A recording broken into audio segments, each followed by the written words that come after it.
Welcome. We're going to go ahead today and we're going to be talking about Chapter 7, Plumbing and Mechanical Requirements. This first little episode is wanting you to review what is in the IBC Code Book. I would like for you to, of course, to look at Chapter 29 in the IBC under Plumbing Systems. This is a very important, very short chapter, but it's very important for you to understand because we as interior designers are always laying out particular areas, and you've got to be able to understand what is it, how many numbers, and what are you designing.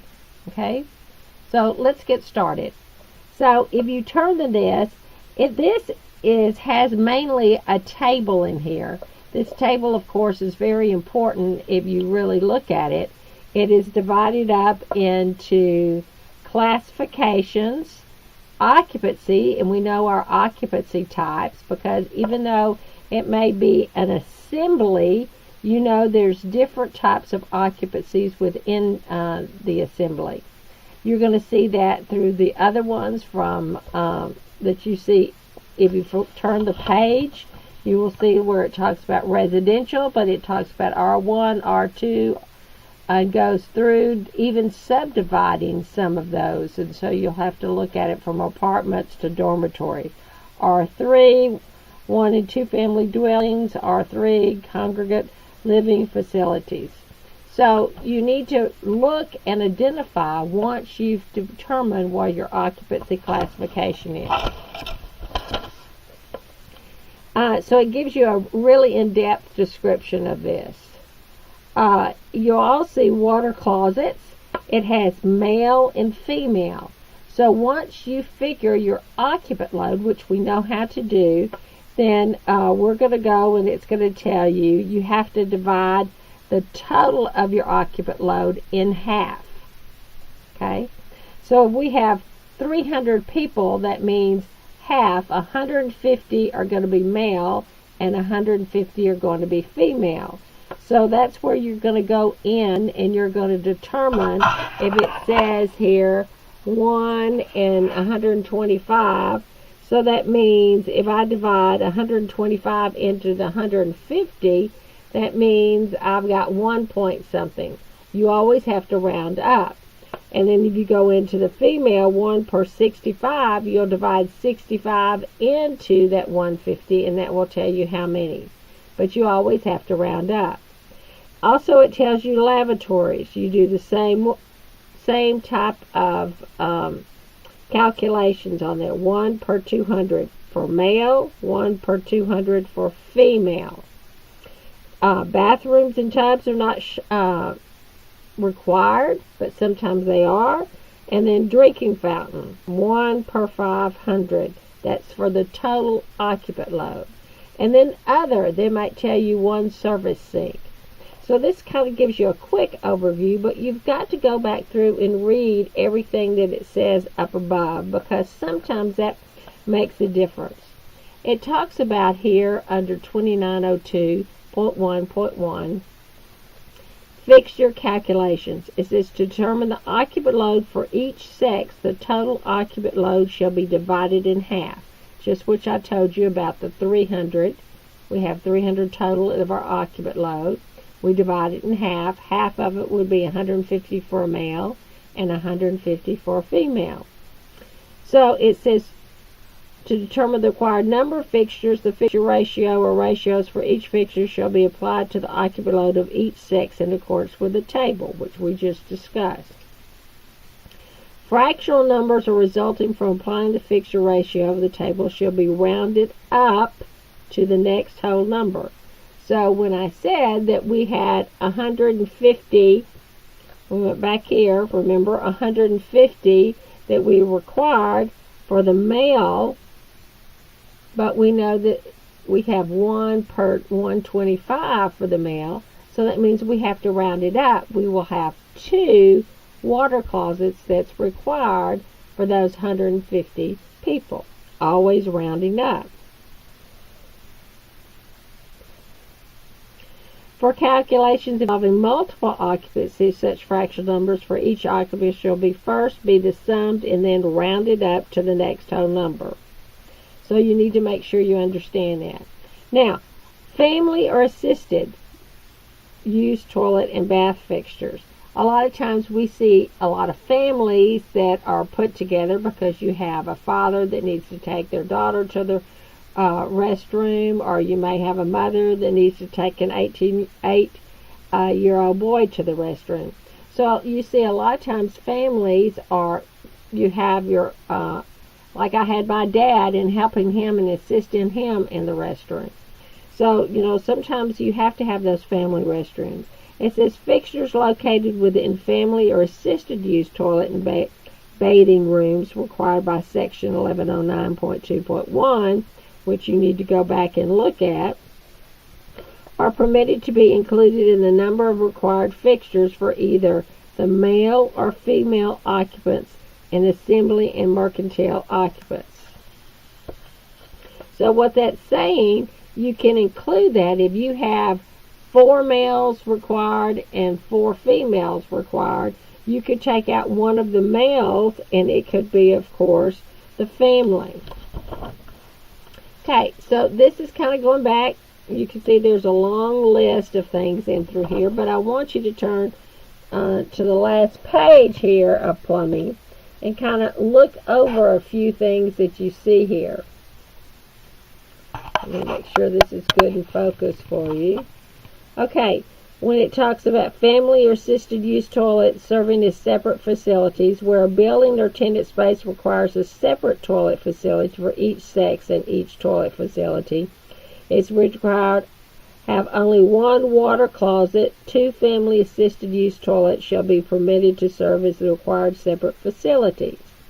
So it's saying that you can have just 2 family, and they can of course use each one. Family or assisted use toilet facilities shall not be required to be identified for exclusive use by either sex as required.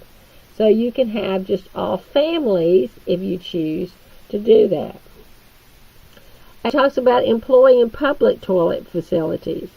You need to read over this, but employees shall be provided with toilet facilities in all occupancies. Employee toilet facilities shall either be separated or combined employee or public toilet facilities. If you read on down, though, to make sure that you understand this, there are exceptions. Okay, toilet facilities shall be required not be required in open or enclosed parking garages. Toilet facilities shall not be required in parking garages and where there are no parking attendants. It says access. The route to public toilet facility required in this section, which we just got through talking about, shall not pass through kitchens, storage rooms, or closets. Access to the required facility shall be from within the building or from the exterior of the building. All routes shall comply with the accessibility requirements of the code. So you've got to go back and learn the accessibility route. If you go back and keep looking down here, it talks about location of toilet facilities and occupancies. In occupancies other than covered and open mall, the required public and employee toilet facilities shall be located not more than 1 story above or below the space required to be provided with toilet facilities, and path of travel to such facilities shall not exceed a distance of 500 feet. So that's going to be important, so you could go through and try to figure this out. Now, it does talk about malls. If you look at this next one, there are exceptions, of course, to this other one, and that's, of course, factory and industrial. But malls, location of toilet facilities, mall, and covered and open mall, the required public and employee toilet facilities shall be located not more than 1 story. You have to go up here to the top, back up here. Move it over. 1 story above or below the space required to be provided with a path of travel to such facilities shall not exceed a distance of 300 feet. Okay? So it talks about the total covered mall with a perimeter line, open mall going through, but the maximum travel distance to central toilet facilities in mall buildings is measured from the main entrance of the store or tenant space. So that's how you have to figure out to the restroom, okay? In mall buildings where employees' toilet facilities are not provided in the individual stores, the maximum travel distance shall be measured from the employee's work area of the store or tenant space. So if they have an employee's restroom in the back, then you're measuring from the store door to the door of the restroom.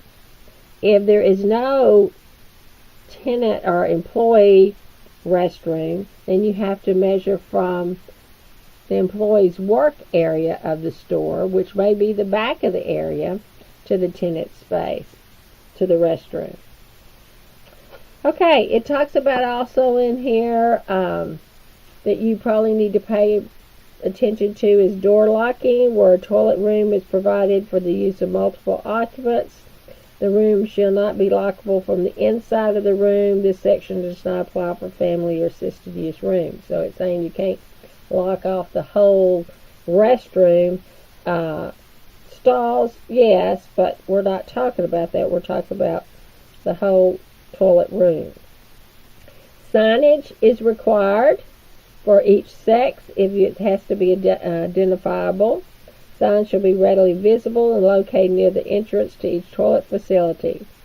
Signs for accessible toilet facilities should comply with Section 1110.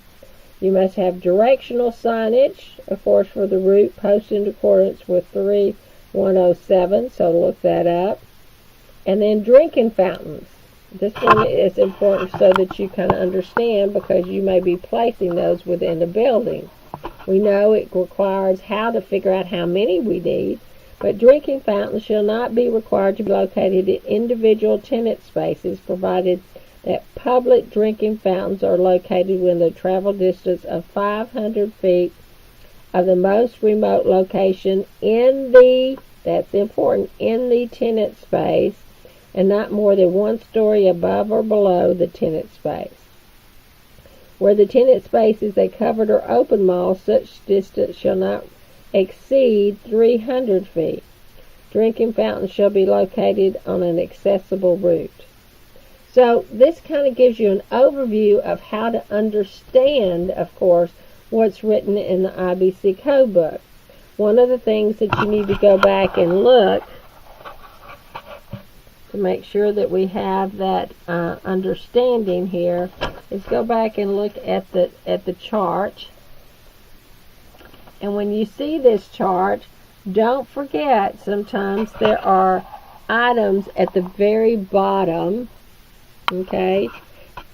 And you might see A, B, C, D, E. Make sure that you notice, because like F says drinking fountains are not required for an occupant load of 15 or fewer. So if you're doing a small office building and there's only planning on having 7 or 8 employees, you do not have to have a drinking fountain. So make sure that when you're going through and doing the worksheets, you look at those exceptions and you look at those items that are there. So hopefully this kind of helps you to kind of go through to make sure you understand how things work. So one of the things, now remember, when I'm pointing out some things, I just want you to be able to look at here under business. This one is one that you should kind of be aware of, because it's a little bit different than the rest of them. Let me focus here to make sure you see it good. Well, remember business, B, that's our occupancy.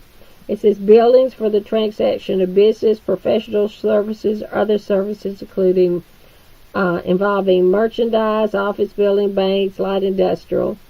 But where you see where it's divided here, you're going to start seeing sometimes 1 per 25 for the first 50 people, and 1 per 50 for the remaining exceeding 50. So you've got to use a little bit of math here to try to figure that out. So if we had 160, let's say 1,698 people in this building, and we divided it by 2, that means we'd have 849 people that we'd have to work with. Well, you've got 1 per 25 for the first 50. So you're going to take, of course, in through here, dividing 50 from here. Okay? So if you take your 50 off that, that is going to tell you for the first 50, 1 per 25 for the first 50. So you've got to have 2 for them in that first 50. So that is leading you with 799 people. So 1 per 50 for the remaining exceeding 50. So this is where you divide 50 into the 799 to be able to get exactly how many you need. So if you go back and you figure that, trying to get through that, trying to get to my calculator here, you would end up